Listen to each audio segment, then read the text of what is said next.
The overall goal of this procedure is to administer and observe impulsive pressurization of cultured brain cells for traumatic brain injury study.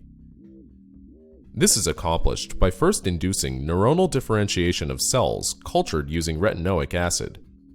Next, neuronal cells are placed in the Kolsky bar-based cell pressurization device and are exposed to impulsive pressure at the magnitude and duration relevant to blast-induced traumatic brain injury.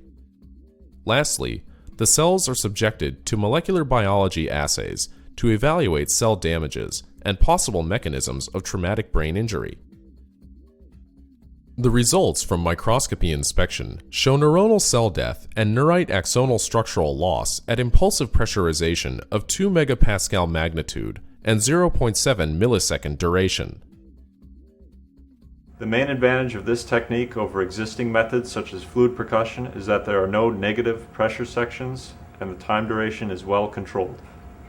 This method can help answer key questions in the traumatic brain injury (TBI) field, such as the threshold for neural cell death or injury as a function of impulsive pressure magnitude, duration, and loading shape.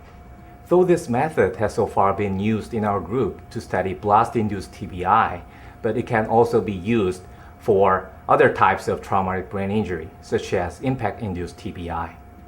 The procedure will be demonstrated by Matthew Nienaber, a graduate student from Professor Ruqiang Feng's laboratory, and by Lee-Gyum Ha, a technician from my laboratory.